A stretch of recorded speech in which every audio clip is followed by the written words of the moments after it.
Assalamualaikum warahmatullahi wabarakatuh. Halo semuanya, perkenalkan nama saya Siti Irma Nur Asuti dengan NIM 210721611719. Di sini saya akan mereview terkait materi pandangan manusia mengenai lingkungan dan daya dukung lingkungan pada mata kuliah pembelajaran berbasis lingkungan PP2. Sebelumnya, teman-teman tahu nggak sih apa itu lingkungan? Lingkungan adalah segala sesuatu yang ada di sekitar manusia dan mempengaruhi perkembangan kehidupan manusia. Secara umum, lingkungan dapat diartikan sebagai kombinasi dari berbagai unsur fisik meliputi sumber daya alam seperti flora dan fauna, air, tanah, mineral, serta energi. Lingkungan juga mencakup hal-hal yang diciptakan manusia, termasuk bagaimana cara mengolah lingkungan fisik. Menurut Undang-Undang Nomor 23 Tahun 1997, lingkungan hidup adalah kesatuan ruang dengan semua benda, daya, keadaan, dan makhluk hidup, termasuk manusia dan perilakunya, yang mempengaruhi kelangsungan kehidupan dan kesejahteraan manusia serta makhluk hidup lainnya. Kemudian kita berbicara tentang apa itu daya dukung lingkungan. Menurut Undang-Undang Nomor 32 Tahun 2009 menyebutkan bahwa daya dukung lingkungan hidup merupakan kemampuan lingkungan hidup untuk mendukung kehidupan manusia, makhluk hidup lain, dan keseimbangan antar keduanya. Sedangkan dalam konteks ekologisnya sendiri, jumlah populasi dan komunitas yang dapat didukung oleh sumber daya dan jasa yang tersedia dalam ekosistem tersebut merupakan definisi dari apa itu daya dukung lingkungan.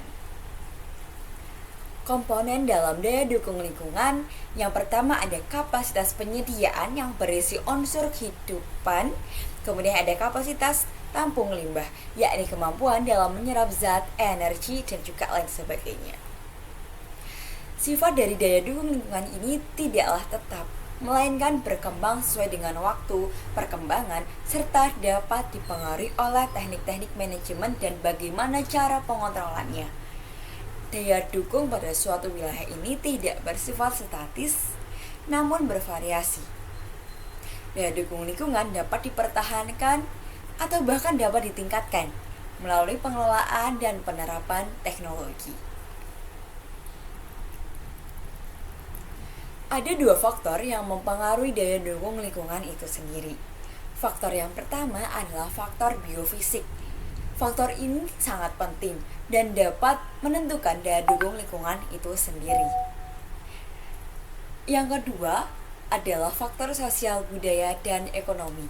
Faktor ini menggambarkan bahwa memiliki daya dukung penting untuk memperbaiki kondisi lingkungan, termasuk dalam interaksi manusia dengan lingkungan yang mencakup antara pemanfaatan, pengendalian, dan juga lain sebagainya.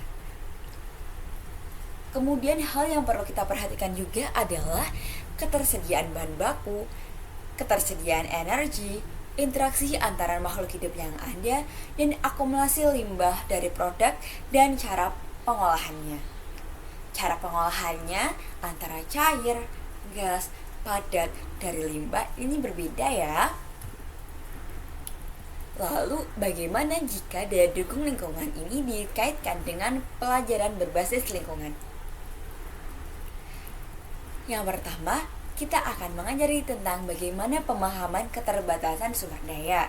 Yang kedua, pengambilan keputusan yang berkelanjutan, pemahaman terhadap dampak manusia, ketidaksetaraan lingkungan, penyelidikan dan tindakan lapangan, serta kesadaran lingkungan yang amat mendalam.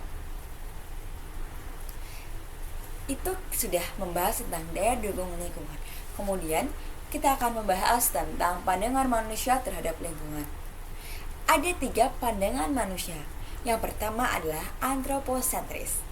Antroposentris ini menempatkan bahwa manusia atau pandangan ini menempatkan manusia sebagai pusat alam semesta dan menganggap bahwa lingkungan hidup hanya ada untuk memenuhi kehidupan manusia.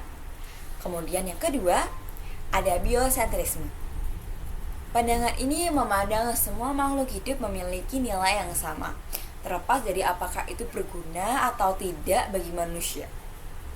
Yang terakhir, ada ekosentrisme. Pandangan ini memandang bahwa lingkungan hidup adalah satu kesatuan yang saling terhubung, dan bahwa manusia hanyalah salah satu bagian dari kesatuan tersebut. Nah, itu dia materi tentang pandangan manusia mengenai lingkungan dan daya dukung lingkungan. Cukup sekian, kurang lebihnya mohon maaf. Wassalamualaikum warahmatullahi wabarakatuh.